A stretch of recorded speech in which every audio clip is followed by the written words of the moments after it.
Assalamualaikum warahmatullahi wabarakatuh.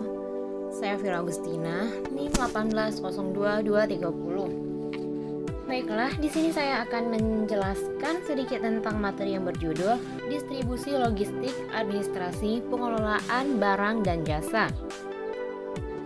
Distribusi adalah sebagai saluran yang bisa digunakan untuk menyampaikan barang maupun layanan jasa produsen kepada konsumen.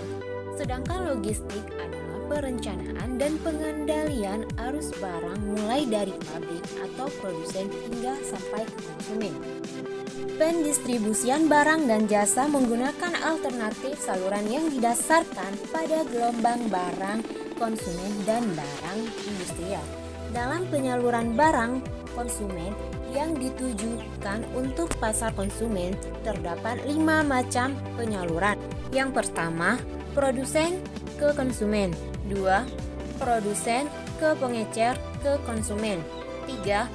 Produsen ke pedagang besar ke pengecer ke konsumen. 4. Produsen ke agen ke pengecer ke konsumen. 5. Produsen ke agen ke pedagang besar ke pengecer dan ke konsumen. Sedangkan penyaluran barang industrial ada 4 macam penyaluran. Pertama, produsen ke pemakai industrial, produsen ke distributor industrial, ke pemakai industrial. 3.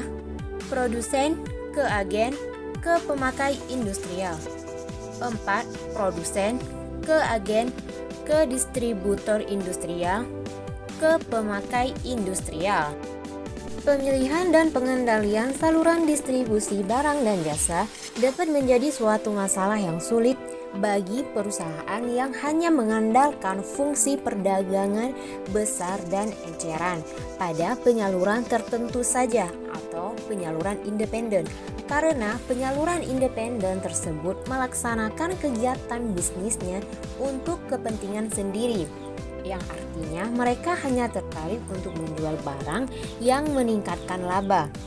Nah, karena hal tersebut, perusahaan harus memperhatikan beberapa hal dalam memilih saluran distribusi dengan memperhatikan pertimbangan pasar, pertimbangan produk, pertimbangan perantara, dan pertimbangan perusahaan.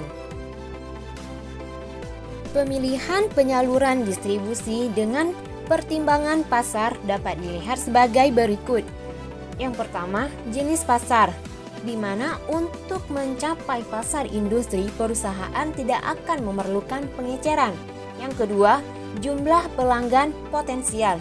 Jika potensial pelanggan relatif lebih sedikit, akan lebih baik jika perusahaan memakai tenaga penjual sendiri untuk melakukan penjualan secara langsung kepada pembeli individual maupun pembeli industrial.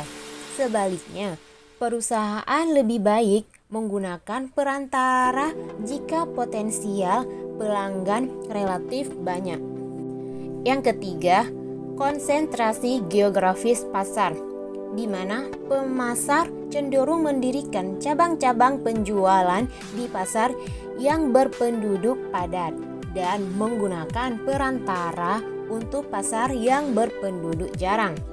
Yang keempat, jumlah dan ukuran pesanan, di mana sebuah perusahaan manufaktur akan menjual secara langsung pada jaringan grosir yang besar, karena jumlah pesanannya yang besar menyebabkan bentuk pemasaran langsung ini lebih layak. Sedangkan untuk toko grosir kecil yang pesanannya ya relatif kecil, perusahaan akan menggunakan pedagang grosir, di mana penjualannya dilakukan secara langsung.